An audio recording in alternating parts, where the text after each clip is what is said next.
Well, welcome to episode 10 of At the Tavern. We're having a minor camera difficulty at the moment, so give us a second to get back to that. But we are pleased to welcome Anthony from Post Replica.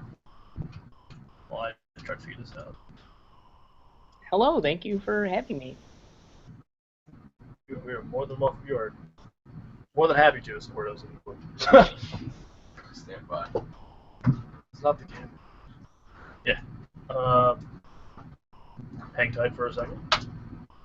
Yeah, people can just look at my illustrious law school behind me and just check out my overall look, I guess, for a few minutes.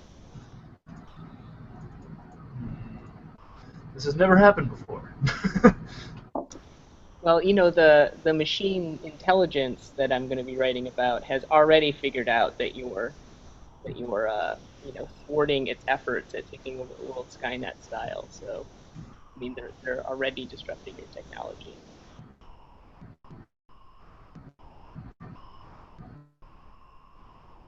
Give us 1 second, Anthony. I'm going to try reloading this.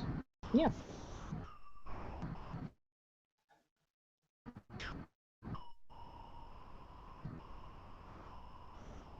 And still nothing. What is up?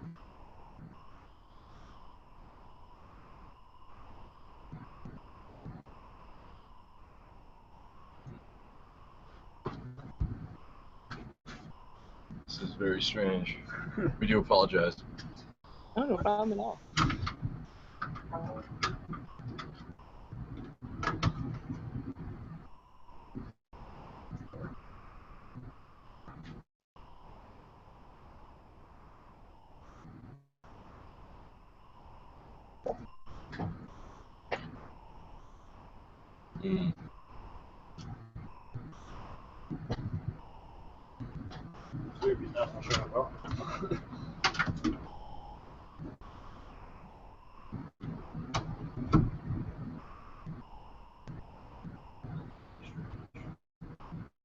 And the hangout and start over.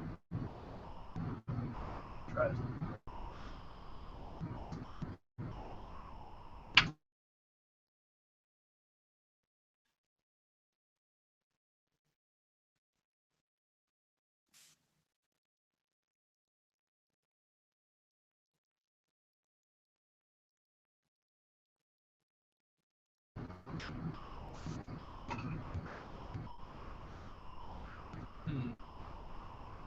You still hear us?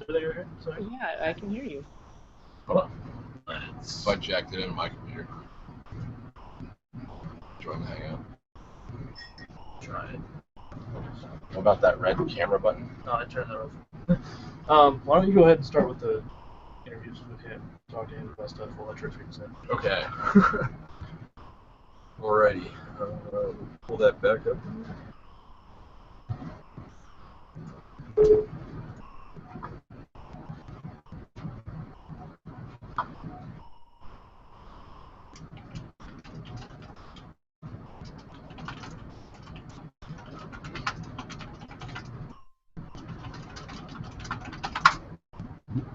Okay, so Anthony, we'll just get right into it with you, and we'll come back to our stuff, and then we'll get back into it with you, okay? Sure, sounds great. Alrighty, so can you give us some company background in gaming and everything? Sure. I don't see my little green dots going up and down. Can you hear me okay? Yeah, we hear you fine. Okay, great. So our company is called Rational Basis Media, and it was formed by myself and three of my friends from law school, who, even though we come from all corners of the country, came here to law school and found out we had a mutual love for tabletop games. Now, I had a sort of inkling of an idea to make an Android-themed tabletop game for a while, but I never really saw the right opportunity to do that. I mean, I was in law school. I really hadn't played in a while. I didn't really have a group anymore.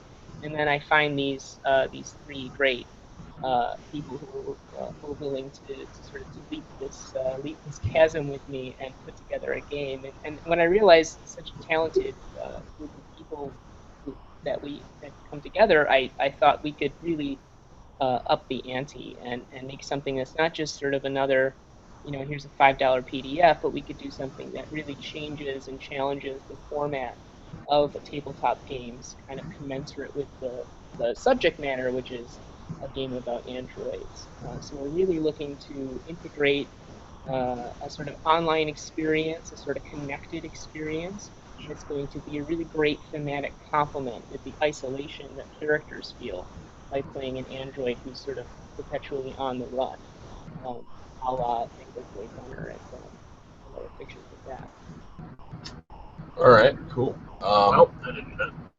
I saw like infinite windows, and that was kind of cool.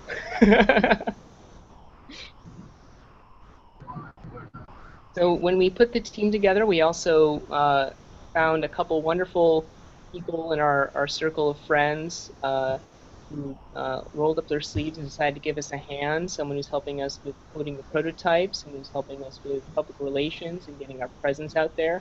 And we've just been floored with the level of support we've had as sort of four busy law students who decided to make a crazy, audacious new take on the tabletop game. Oh, that's awesome. So, aside from that, I also see that you also post about other things other than the RPG you're making on your blog. Mm-hmm. So, aside from the Post Replica content that you're publishing, um, why do you also talk about these other things? Well, for one, it helps engage the audience. We see our audience not just as sort of current, dedicated tabletop players, but also people like science fiction fans, people like avid readers, people who think about futurism, who think about where technology is going to go. And we really think that we have a unique vision about sort of adding more technology and more great experiences to this genre of games that can really reach out to the other audiences. So talking about more than the game is a way to engage with people so that they can start thinking about, um, and this is something that I really felt for a very long time. They can start thinking about how do things like tabletop games let us explore complicated themes, Oh, it's and what installed. sorts of skills can they teach us about life, especially if you think of when a lot of people get started with these games. I know I was a teenager in high school. I didn't have a lot of friends. I was looked at as kind of a nerd. But using things like tabletop games, I was able to learn things like critical thinking, social skills, comfortable, being comfortable with math, things that really served me for a lot of my life. On top of being able to explore, what I discovered is being able to explore themes and ideas that you really can't get in things like movies or your traditional video game experience. Right on, right on. Seems like some really deep thoughts there. That. So, so aside from the background of the company, so basically your company started with you and three of your friends just sitting around. Was there anything else to it? Let's see.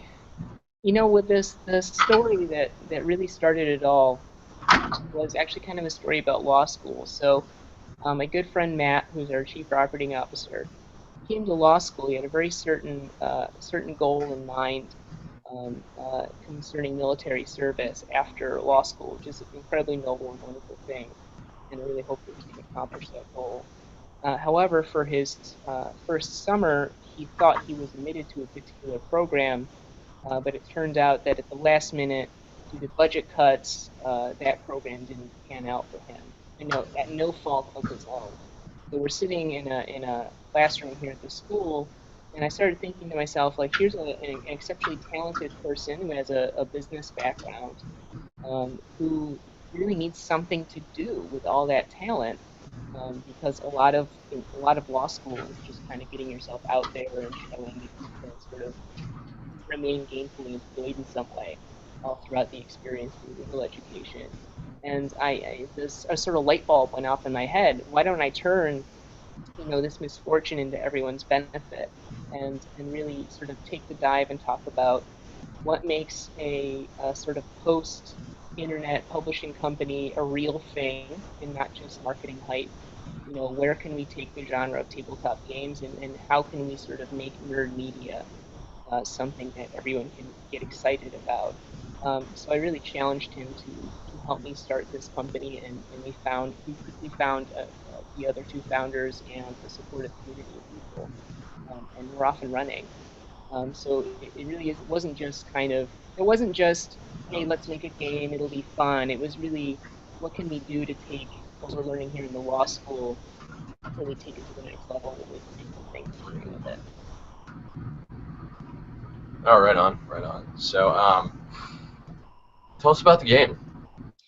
All right, best part. So, Post Replica is all about the players playing as androids who are trying to hide among this future and very suspicious humanity. So, in the sort of world of the game, at some point, humans uh, used AI and androids for every sort of labor-intensive task, and they sort of lived this life of luxury, up to and including the point where they asked armies of androids to fight this great big war for them. Now, it turns out when you have machines with no sort of moral context and you send them at each other in big giant armies, it looks more like a massacre than a battle. So humans were sort of appalled by this, and they decided to turn off all the androids. And they thought they had done so. So a bunch of time passes, 50 plus years pass, but slowly but surely, all the androids in the post replica world are turning back on. Some of them turn on, and now they have a fully formed personality. Those are the player androids. And some androids turn on, and they have become a sort of chaotic mess. And those are the monsters in the game that we call buzzers. And the idea behind buzzers is that they have all these sort of conflicting codes going on in their mind, and they can't speak with one voice. So instead, it comes out as this kind of cacophony, and they're kind of constantly groaning, moaning, making a sort of single monotone sound that you could sort of hear from miles off. And they're the sort of monstrous androids. They can't even keep a human shape anymore. They're sort of their healing and regeneration systems have gone completely awry, and they just are sort of like a Joseph Campbell's thing, or a John Carpenter's thing kind of situation where you have sort of tentacles and appendages and all sorts of creative body horror stuff coming into the sort of monster aspect of the game. Meanwhile, as androids try to hide among humanity, there's still this kind of active inquisition rooting out these androids who are rumored to have turned back on, and that's called the reclamation. And so you have androids pitted against the players pitted against two kinds of adversaries. One is the sort of monstrous, chaotic, unstoppable, rampaging androids, and the other enemy is a sort of orderly and logical and cold reclamation that is trying to sort of Turing test them out of humanity. And so you have different play styles that will emerge around combating these two distinct sorts of worlds. And what's most interesting about um, the world of Post Replica is that we envision it taking place in a sort of shared state. So have you guys ever played? You guys remember Greyhawk? This is like a back in the day D&D thing. I've heard of it. Can't necessarily say that I've played it. Yeah, I haven't played it. Yeah, Greyhawk was, I think, a really interesting experiment. Uh, this was all sort of pre-tech, right? So you got into your Greyhawk campaign, and you had to follow very stringent rules, and you had to send back what was happening in your game so that it could affect one big campaign that was taking place sort of nation and worldwide. We want to, excuse me, we want to use tech to sort of replace the overhead of that. And Okay. instead of everybody playing by sort of strict, stringent, pre-registered rules, what we really want people to be able to do is share their experiences and stories that they tell using these using these android characters, and then we'll use some machine learning, some interesting logic, some creative know-how to remix and combine the stories of different players, such that when you want to join Post Replica, there's already this rich world of adventures you can play, so you don't have to necessarily come up with a story off the top of your head. I mean, of course you can if you want to, and then you're contributing something entirely new to this kind of shared post-replica world state. Now, with people creating their own adventures and modules and such, are you going to be interested in what people are doing and maybe even adding them to the book, or is it just strictly what you guys come up with that you want to keep, I guess, canon? Right. I mean, we really want to think of a way. I mean, of course, when you have a pantry with no food, you can't make any meals out of it, right? But once people start actually contributing a sort of corpus of work, we really want the community to take control of what the post-replica world is, and our role would be more kind of the sort of like moderator for what a lot of MMOs have moderators for people who break rules, people who are making the experience not as good for others, uh, and really become more of a garden keeper than the actual landscaper. Um, so in this sense, Post Replica is also kind of a double entendre. It's not only the notion of the players are sort of moving beyond being a copy of humans. They're sort of post replicas. But post replica is also this idea that you're sharing a new kind of literature or a new kind of news, sort of almost like a newspaper named post replica that you are participating in by playing the game. Very cool. Very cool. So you guys also have an app launching with the game. Can you tell us a bit about that? Yeah, so that is going to be the gateway through which you kind of your tabletop really interacts with this community. So we really envision it being integrated into play and not replacing the tabletop experience. And we think that that's an area where a lot of uh, designers of technology around, especially things like Dungeons and Dragons, going all the way back to the 90s, have really not hit the right note on. In a lot of ways, like dungeon generators and character sheet things, they're sort of taking away bookkeeping from your experience, and in a lot of ways, they're getting in your way by demanding that you pay attention to this particular piece of technology. Instead, we really want the app to be something that sits in the middle of the table, gives you opportunities to interact with the online community, and gives you an opportunity to contribute to it. But it's not something that's going to impose itself and take away from the action that's on the table. That's really great, man. So with that said, give me a sec here. We're trying to get the camera back online. Sure.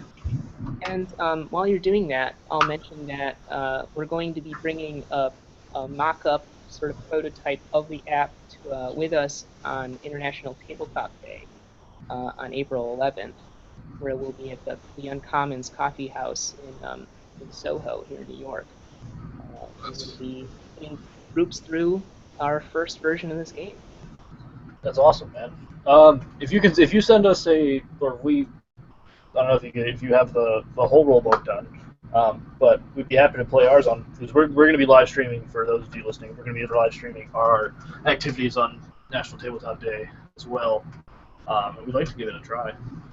Yeah, that'd be awesome. Yeah. We're definitely going to be connected all day, keeping people informed of our progress, kind of sharing what a good time I anticipate everyone's going to have. And we're also going to be getting a significant portion of our our pitch video for Kickstarter. We want to really focus on, um, showing people the value proposition in terms of live play when we do kind of end up going to Kickstarter for funding. So there'll definitely be a lot of opportunities to see this in action, and I would absolutely love it if you guys set up a playtest with us as well. Yeah, we would love to do that. Yeah. So can you tell us a little bit? I don't know if you mentioned this before. I'm trying to get the camera working or whatever. But can you tell us about what the mechanic is like of the game? Is it dice based? Is it DM based? Or how are you have it set up for now, or right now? Yeah, that's a good question. So we're working on a core mechanic that we call Keep Three. So it's based around six-sided dice, and depending on your character's capability, which are sort of character traits about the character, what's their confidence, what's their discipline, how much focus do they have, that tells you how many six-sided dice you roll, and then you have a particular uh, um, I think I got that backwards. Based on your character's potential, which is sort of these character attributes, these sort of intangible traits, you roll that number of dice, and then you're allowed to re-roll a number of dice denoted by your capability, which are the sort of verb you're using in this action. So the sort of sentence that the GM fills in is if this character has a lot of blank, they will blank well. So if this character has a lot of discipline, they will run well. If they have a lot of focus, they will shoot well, whatever the case may be. So in a lot of ways, we've been testing the tabletop mechanic for a couple months now, and it's kind of like playing Yahtzee, but with like a character sheet. So all the fun you had as a kid playing playing Yahtzee. That's a really actually an interesting way to describe it. Um, Right. so, uh, you're obviously in law school. Hmm. So can you give us what it's like to what an average day for a post replica designer is like? We like to do this segment in all of our podcasts when we have designers on and developers on, to try to figure it so people love starters can really get an idea of what it goes into the design process. Sure, sure. I mean, a lot of my day at the end of the week, I have an internship here in the city where I'm working at a rather large ad agency, and so a lot of my days at the end of the week are really focused on doing that work very well because obviously you want to be excellent at your day job. That's what kind of gives you the space to be able to take on something more than that, um, and have the kind of understanding of your primary, uh, you know, and what feeds you. Uh, Early in the week, I have my classes. I'm what's called a 3L now, your third year of law school, which is your last year. So I only have a few classes to take. So over the weekend and on Mondays and Tuesdays, I spend most of my days bouncing back and forth emails with people, arranging things, sort of providing guidance to everybody who's on the team.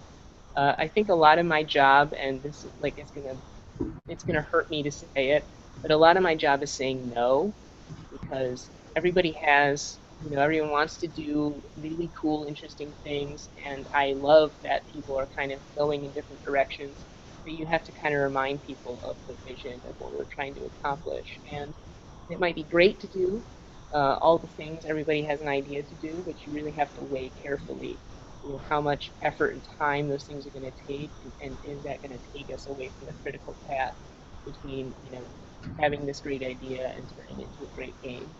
And so we have a weekly staff meeting from 2 to 4 where we all meet up and hash out really interesting ideas and issues and set our schedule.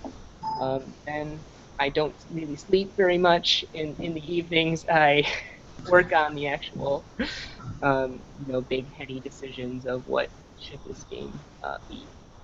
Yeah, we totally get the not sleeping at all. Um,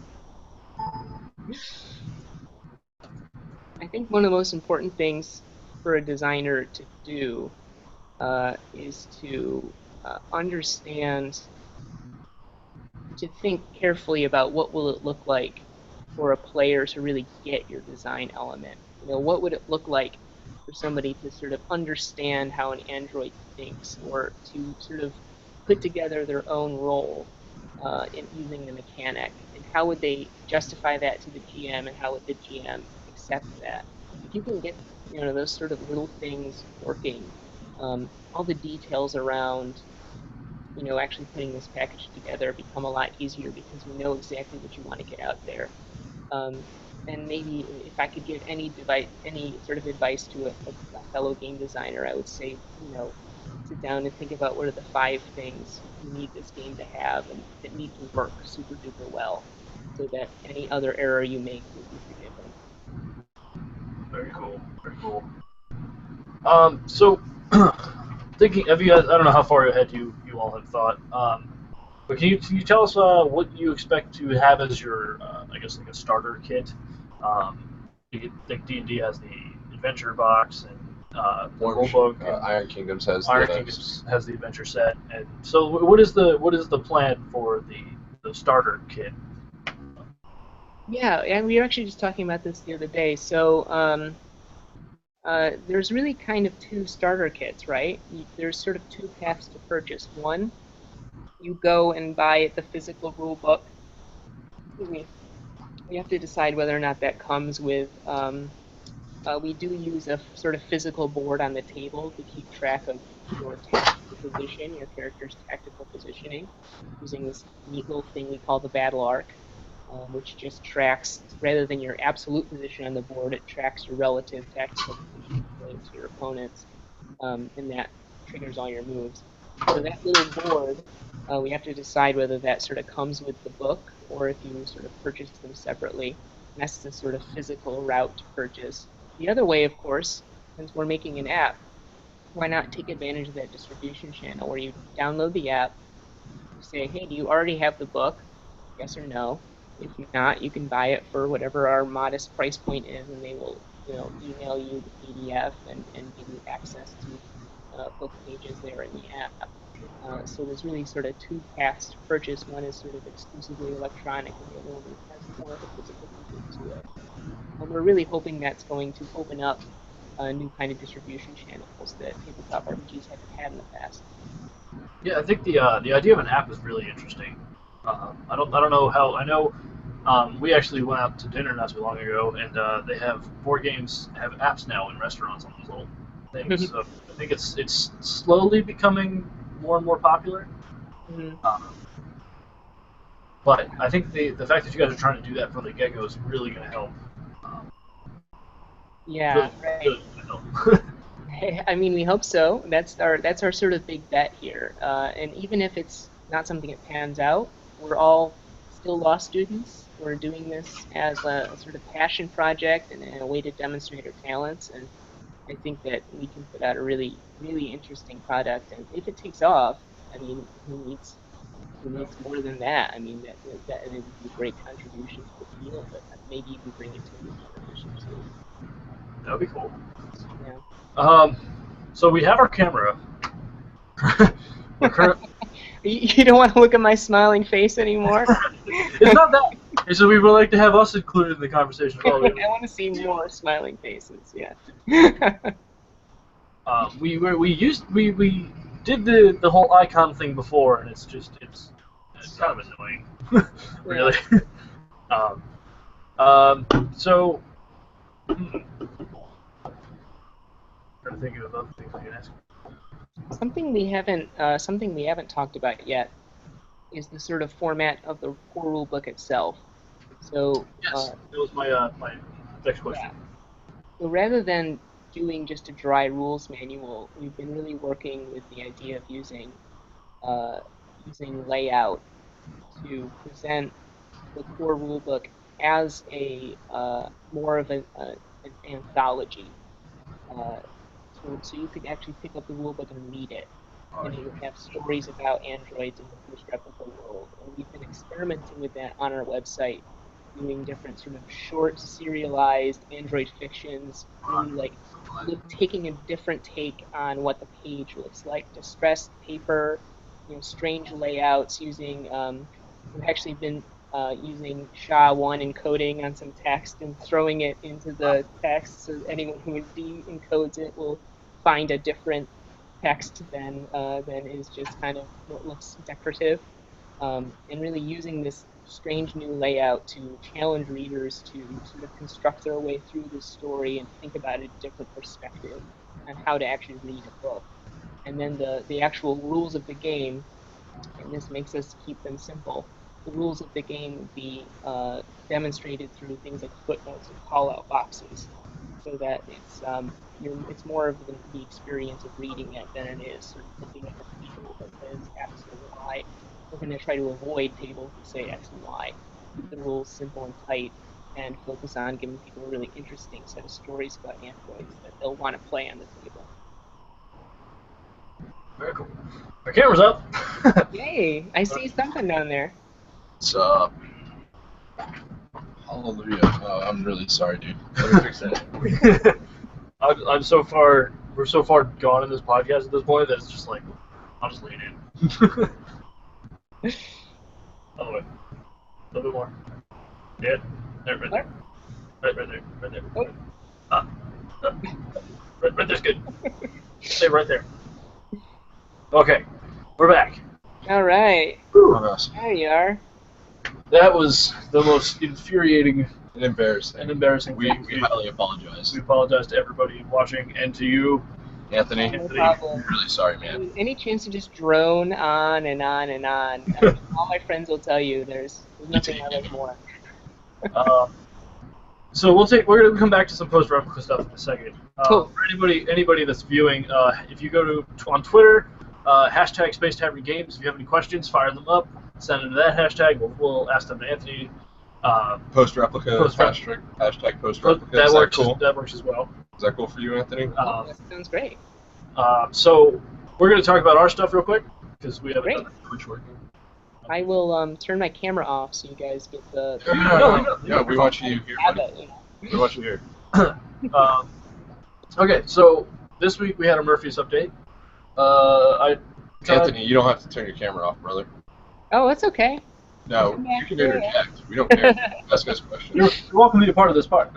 Oh, that's great. Good to hear. It's an open forum. So yeah, if you have any questions or anything for us, you're more than welcome to ask them as well. Sounds great. So you wrote an awesome poem. I wrote an epic poem, Yes. which I've never done before.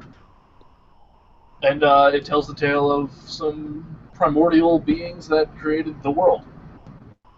Some good background fluff. Yeah, that's like really far background stuff, but Yeah. I figured we'd do something. We focused. We got all the factions down.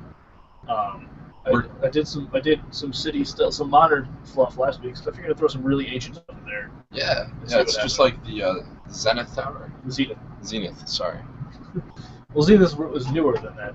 Oh, So, right. We also have the daily life of a dude in Yeah. in Murphy is coming. We're going to be doing a daily log of an average guy inside of the Murphy's world as part of. Well, one's gonna be average, one's gonna be not so average. Yeah, but it should be interesting. We were looking at it last night, and I had you rolling it too. he had me in tears. It was pretty great.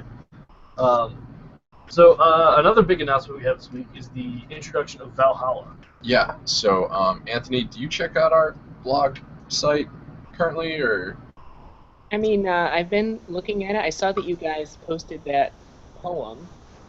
It's the update before that. If you want to familiarize yourself real quick, and I'll talk about it for a brief moment here. So it looks like we're going to be launching the beta within the next 2 weeks. We're going to be introducing between 5 to 10 of our own products, which you can buy, and we'll ship them right to your door. Anthony, because I think we're going to give one to everyone that comes on our show. We're gonna need your size, and we'll send you a shirt. Oh, happy to do that. Yeah, I obviously just wear a small shirt. Oh, I couldn't tell. Yeah, Maybe a giant built guy who goes home and bench presses his car. Yeah, I bench press law books, which are heavier than you think. How I imagine. Yeah. My mom was a legal secretary, so I know exactly how heavy those things are. So, yeah, the beta for Valhalla is going to launch within the next 2 weeks. We're actually, I can give you a percentage. We're 67% complete with our store. And then following that, you're going to be looking at the launch of the community project area. Community site. So Valhalla is broken into 4 sections. Right. Well, Well, the whole new website. the whole world. We're relaunching SpaceTimerGames.com. Yeah, it's gonna go. The process is we're gonna take down the website and completely restructure the whole thing. You're not going to tell them because overnight it's just going to publish an update. You're Yeah. just going to come to our website one day and be like, oh wow, holy shit. Yeah, when did that happen? Yeah. But Valhalla is broken into 4 parts. There's going to be the store where we're going to be selling our products alongside of everybody else's stuff. And we have some neat ideas to do with that. There's going to be a community section, which is where it's a forum. It's essentially a forum, but we want to kind of organize it to be game specific as well, to have game specific. If you're a developer, you will have moderation powers over your own part of your area, and you'll have your own little web page on the website. You'll be able to update that as you see fit. Then you're going to have everyone in. You can have your own logins. So it's all linked together. It's all very well. It's going to be very well done. We're not doing anything here half-ass. Yeah, no, we're trying to create we call it an interactive retail platform, which is it's essentially a store that's linked to a community part of it. Yeah. I mean, like in our previous podcast, we always want to be a force for good. So. Yeah, be a part of the community. But I think our most favorite, that's not even English. Our favorite part about it is going to be the Space Lab, which is going to be our developers test bench, a developer designer test bench, where you can come in and submit your work, be tested in whatever stage it's in, get feedback, and essentially it's kind of like a Greenlight program. Yeah, if you're familiar with Steam. Yeah, so that's what we're going to be doing with that. Probably also linking to Kickstarters and stuff like that of things that have gone through the whole process. Yeah, I mean you can link that directly in your community area and your page and all that fun stuff. So I'm going to and our other big thing is we have T-shirts coming soon. And should I spoil the T-shirt designs? Give them 2. I'll give you 2. All right. Where are you? Anthony, you reading that right now, buddy? Yeah, I'm really interested in the Space Lab part of this. Are you envisioning sort of tabletops going alongside sort of video games, all of this being kind of part of one sort of development community? Well, honestly, we're trying to stay away from the digital platforms, the video games. We want to stick strictly RPGs and tabletop mini warfare. We're not against board games either. We like No. Board games are welcome. Card games, those sorts of things, they're all welcome. Anything played on a tabletop. Yeah. Would be, as far as the digital aspect goes, we're not really interested in the next big video game. But if it goes alongside of a game you're designing, then I don't see why we wouldn't. Yeah. Check it out at least. So here I'm going to spoil some shirt designs here.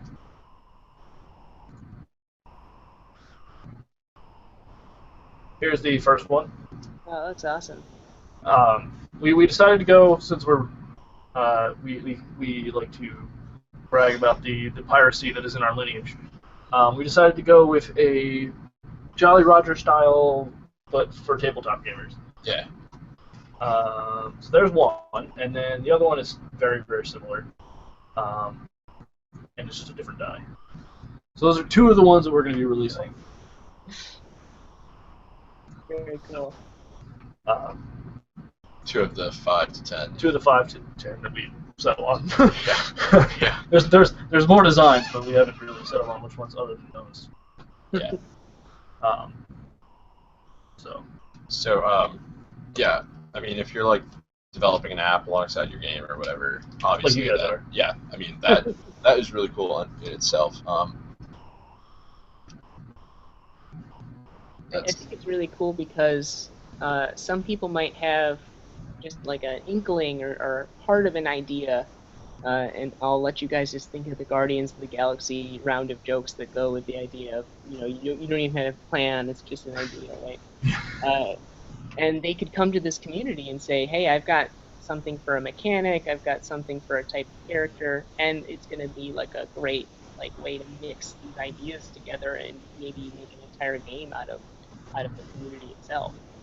Yeah, that's the hope, is that we can give people a place to be like, I have a story, but I'm no good with designing mechanics, so if you find somebody who's good with that, you guys can hook up and hook together and, see what comes out of it. Yeah, that's great.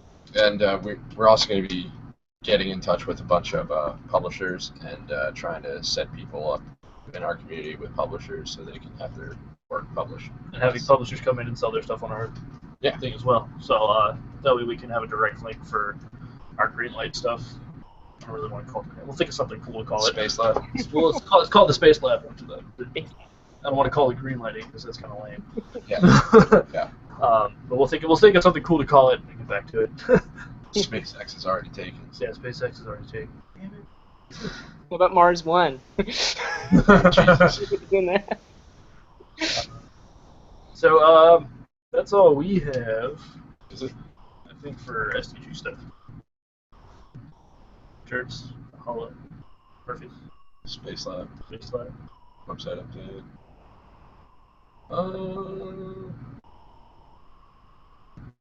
That was it. That was it for us. All right, That's back it to Anthony.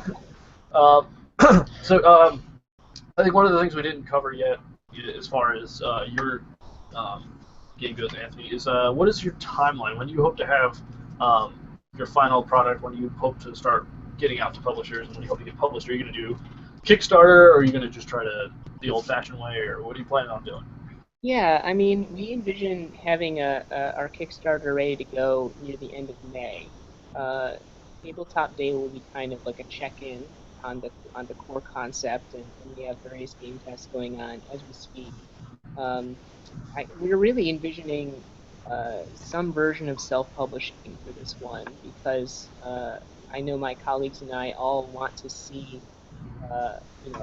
something come out of this that is maybe a new kind of publishing company, something that can take on a new title, help other authors, find their place in the space, and really, go out beyond just making Post Replica and calling it a day. So I think in a lot of ways we'll be self-publishing as a kind of, learning experience and figuring out how to do that so that we can help others do the same. That's really awesome. I'm a big believer in giving, especially young authors, a shot. I actually have written 2 other published tabletop games. Oh. I was like 19. I was a sophomore in college. I had like extra time on my hands, and I did this sort of this is almost 10 years ago now. If you had all these little indie online publishers who were doing things like pay to print. Before there was such a thing as the Kindle and all this kind of stuff. So you do the footwork, you find this tiny little game publishing company, they sell 10 copies of your game, and you never hear from them again. They were all kind of fly by night in some way or another. Those things never really got traction until fast forward to today, where the technology has caught up so much. There's many better channels of distribution, and we really want to see young authors be able to take advantage of those without having to sort of, drudge their way through it more than is necessary. Well, if you need a writer, I've done some writing. I'll plug myself there shamelessly. Great. I actually wanted to ask you about that. So, to the extent, and the poem made me think of this. To the extent that you think of these kinds of products as sort of fluff or flavor text for the game, to what degree, like, how separated are those things really? Because I know for Post Replica, to me, like, a lot of this is the story of the world, the story of the characters, and it's really an olive branch to participate in that story that the tabletop comes in. What do you think about that? What do you think about that? Well, if my knuckles weren't already cracked. For me, the reason that we are doing so much with the fluff right now and talking about not just the modern day, and we're starting to go towards where the world came from and stuff like that, is because like you said, it is the story. It wouldn't make sense for us to just write about a modern day or the modern day of the world, because that's just not how it works. Earth has its own story. Earth came from who knows where, and there were ancient civilizations that laid the groundwork for today's civilizations. So we like to really encompass all of it because that's just what you need to do in order to create a very strong story and make people really want to play the game. You want to be immersive as possible. Yeah. And I mean, for me personally, when I'm playing a tabletop game like Iron Kingdoms, I have to know everything about it. There's not like, okay, this is the setting. Okay, cool. I need to know everything. I don't know why. I just do. It helps me enjoy the role I'm playing and the setting I'm in. Yeah, more. and not just for RPGs either. I mean, any kind of tabletop war game is if the fluff is good and immersive, and you can really put yourself in that world, you're really gonna want to play that game more. Like one thing that has kept Warhammer 40K going for so long and keeping it so popular is the fluff. It's really interesting to read. There's a lot of it. There's a lot of it. There's even like novellas that people write about it and stuff like that. So, and War Machine is the same way. The fluff it's getting there. I mean, it's not. They're not to the extent, but they have that. They still have the novellas, which are actually canon, which is something interesting about the Privateer Press model is that everything is canon. So the things that came out in the Prime Mark II rulebook, all that stuff has been changed to where it is now in whatever book they're out to now. The one that you stole my idea. Yeah. Not that he noticed or anything. Not that I noticed or anything, but I was running an Iron Kingdoms campaign in which Crix was invading the world. But that's not the main basis of the next book or anything. Just saying. No, because I was browsing Facebook and I was like, "Hey Tyler, remember that campaign you were running?" I sent him the link, and he's like, he got so mad. It was funny. It's great. Yeah, but as far as story writing goes, is that I want to give players something to latch on, something that can connect with them. I mean, something that might not connect with me personally about the story, but it could connect with somebody else. You want them to sink their teeth into. Yeah, you really just got to get into it, you know.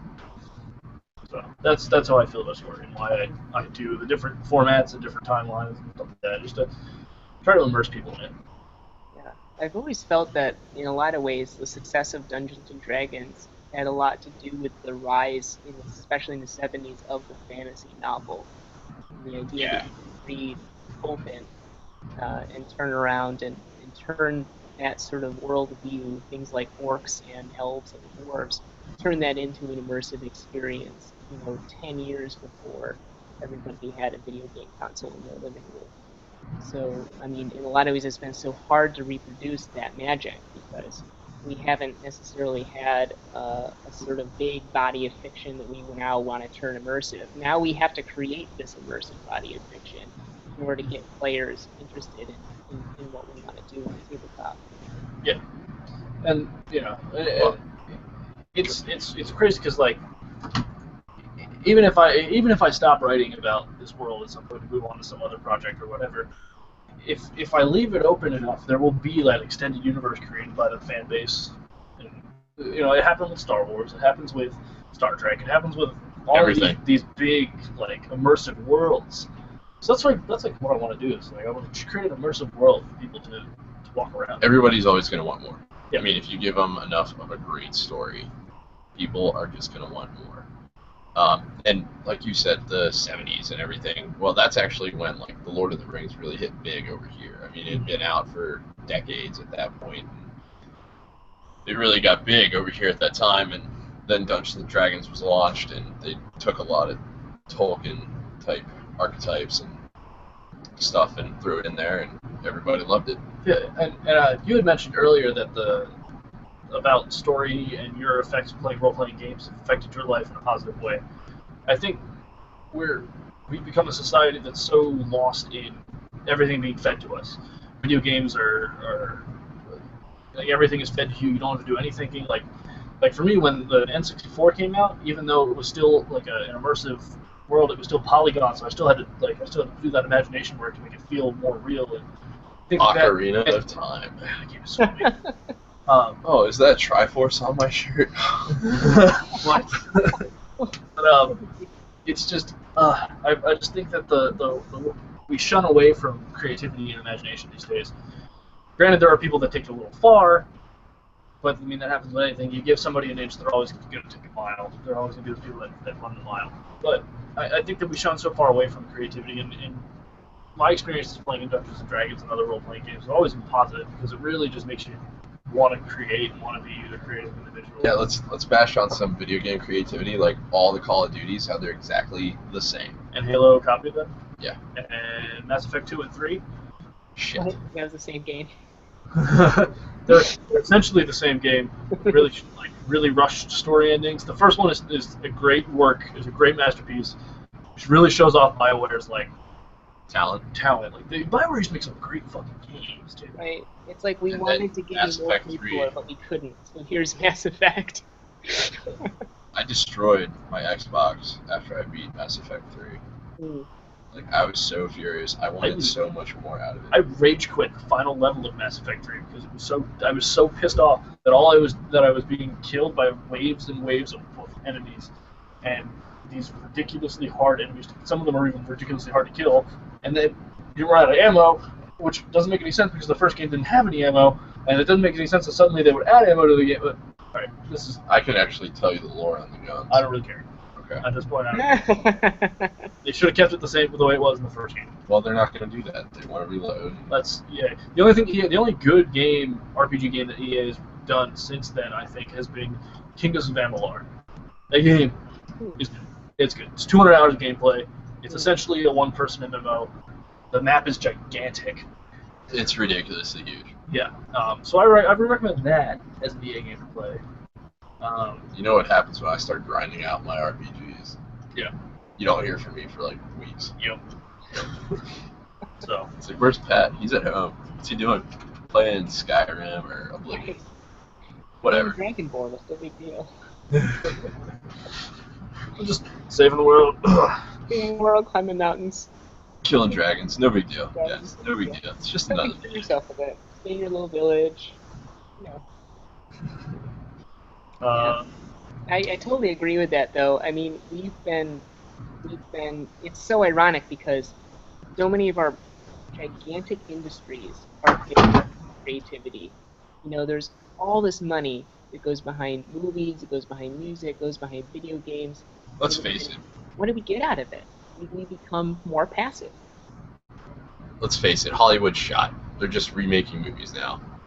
They've yet to come out with an original movie, other than if you check out the indie movies, where they're coming out with creative stuff, just like indie games. I mean, it the Left 4? I'm not really big into Left 4 Dead, honestly. Like, I've tried to get into it. I've watched seasons 1, 2, and 3, but Walking Dead, sorry.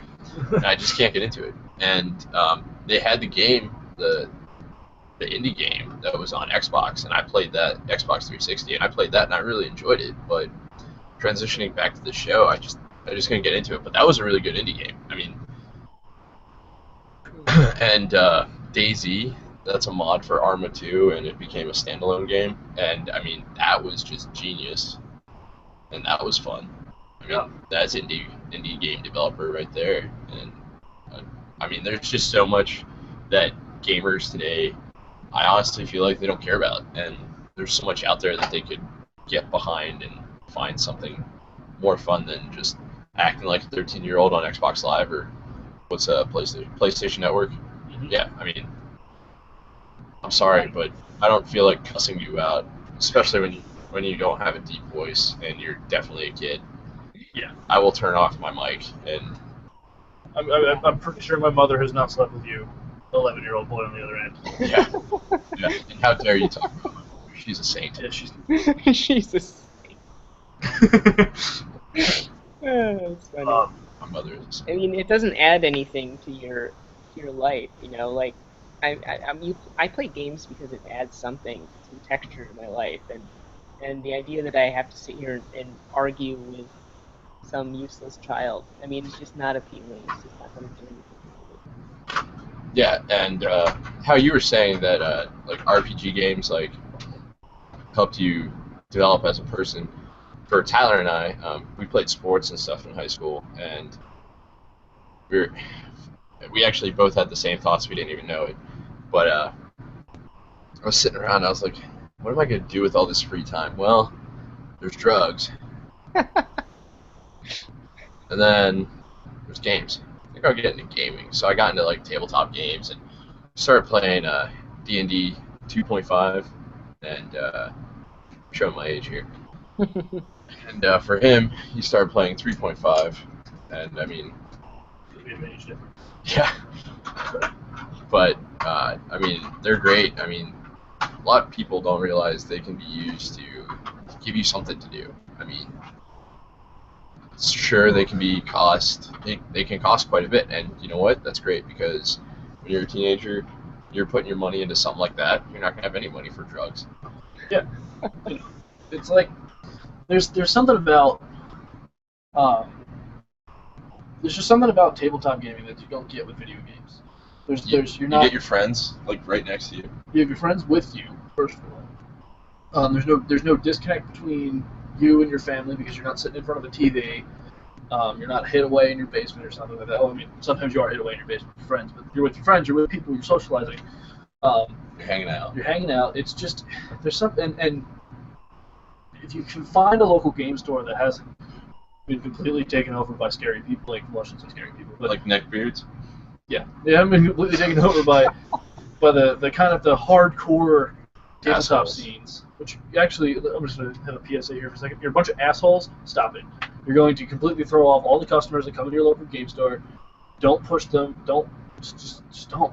If I come in wearing Under Armour, and I'm sorry for being slightly attractive, but just I will wreck you if you please.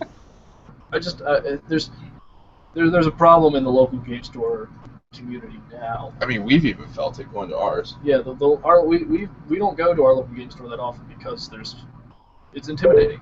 And I'm an aggressive person, and he can vouch for this. And I'm passive aggressive. It's kind of aggressive. So if you're gonna get in my face or if you're gonna talk trash on me, I'm gonna be like, dude, what's your problem?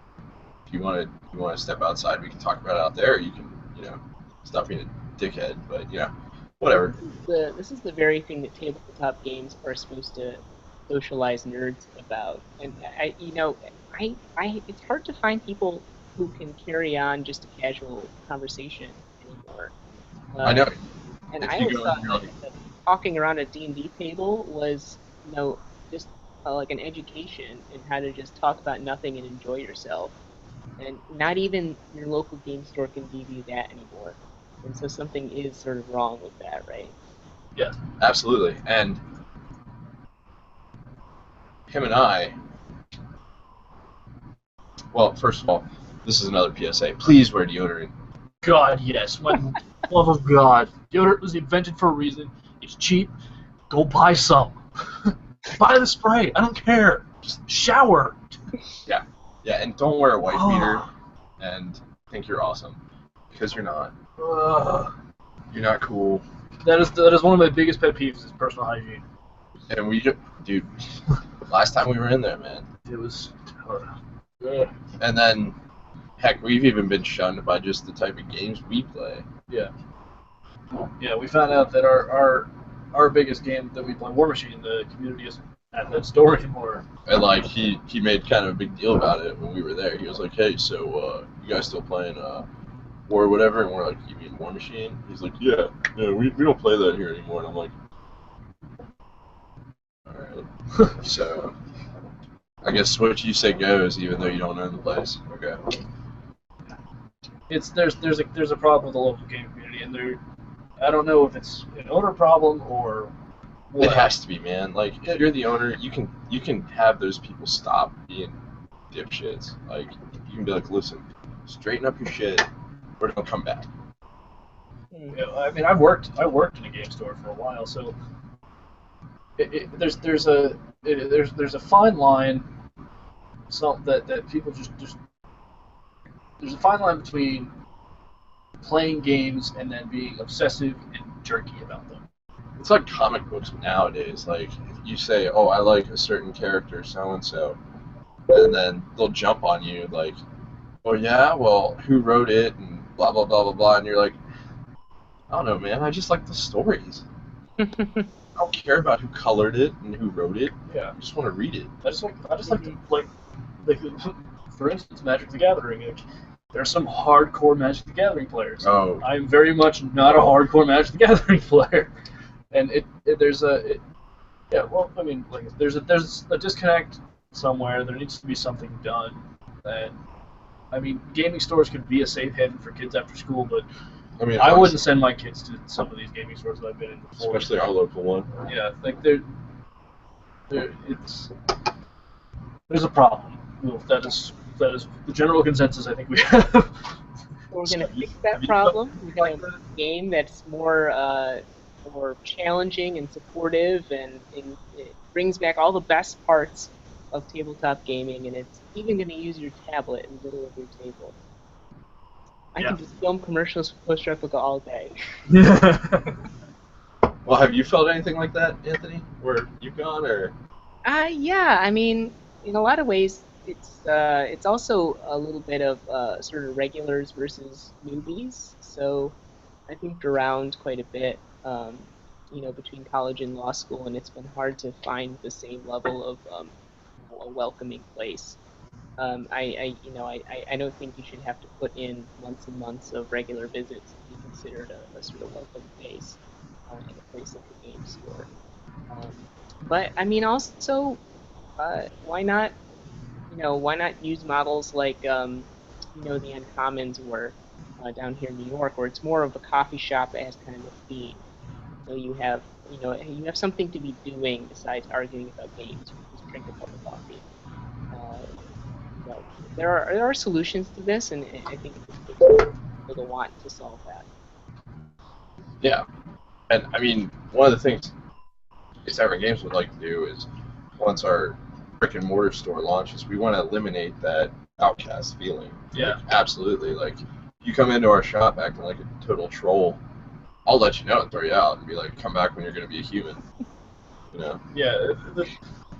My biggest thing is that once we get our physical location set and running, is I really want to reach out to the local community and be like, this is a safe place to be. It's not you shouldn't feel intimidated by the customer. Everybody here is helpful. We just like to play games, and that's why we're here. Yeah. Any game doesn't matter. So that's one of the things that we're really focusing on, is creating a nice, well-balanced store, which I think is something that is kind of missed.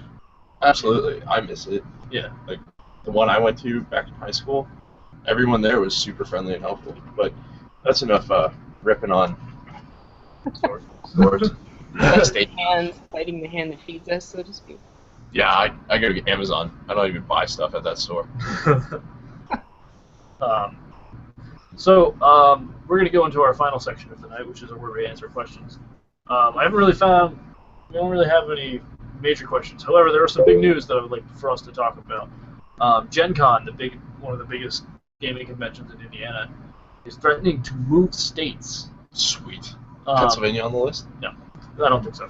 I don't think they have gotten that far yet. But Indiana has essentially is trying to pass. Oh no, they did pass State Bill 101, under which Indiana business owners could refuse service to same-sex couples. So Gen Con is actually threatening to leave Indiana because of that. And you know what? I fully support it. If you don't want to... Okay. Rant incoming. People are people. People like what they like. If you want to judge somebody on religious basis that they're a same-sex couple or whatever the fuck it is, you're doing it wrong. That's not anything, especially if you're a Christian, because that's not at all what the Bible preaches. Just accept people. People are people. Accept it. We had a company like this in New York. We had the St. Patrick's Day. Why would you backhand me? I was listening to you.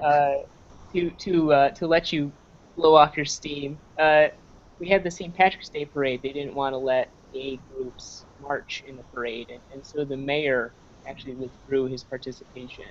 And the following year, and also Guinness took away its sponsorship or threatened to.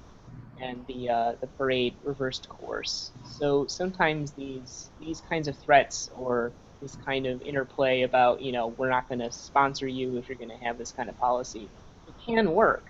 I think that people just need to stay engaged and hold.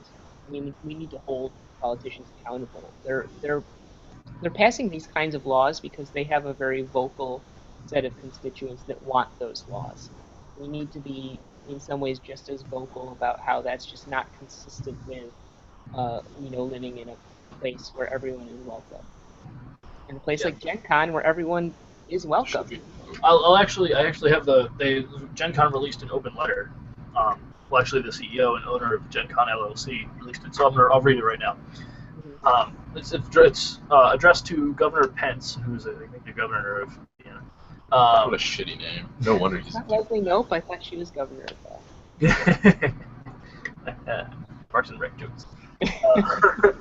So it says, "Dear Governor Pence, last year, Gen Con hosted more than 56,000 attendees from more than 40 different countries and all 50 states at the Indiana Convention Center. Gen Con proudly welcomes all diverse attendee base made up of different ethnicities, cultural beliefs, sexual orientations, gender identities, abilities, and socioeconomic backgrounds. We're happy to provide an environment that welcomes all, and the wide-ranging diversity of our attendees has become a key element to the success and growth of our convention. For more than a decade, Indianapolis has provided tremendous hospitality and accommodation to our attendees, culminating in an estimated annual economic impact of more than $50 million to the city. Gen Con and its attendees are looking forward to receiving the same warm Hoosier hospitality through the term of our contract. Legislation that could allow for refusal of service or discrimination against our attendees will have a direct negative impact on the state's economy and will factor into our decision-making in hosting the convention in the state of Indiana in future years. We ask that you please reconsider your support of SB 101. Sincerely, Adrian Swartout. I think it's like his name. That's right. So, you go, Gen Con. You go. You have Space Tavern game support. 4 thumbs up. And Post Replica. And I imagine the entire gaming community, sans a couple people who are probably just douches. Neckbeards. The same people who were talking about ruining local game stores. They're the people in suits version of those people at game stores, right? Yeah. And so, real quick about Post Replica though, one of the things that I love. So, sorry to jump back to this, even though you're on the last part. I'm gonna now start calling you Deckard, and that's because I absolutely love the film. So, can you tell us how that film impacted your game? Yeah, and we actually have on our blog a couple of I wrote a couple sort of short essays about a couple of the themes from Blade Runner that really affected this game. One of them is that the reason that the androids in Blade Runner are being hunted down and killed, it's not just that they don't want to be slaves or what have you.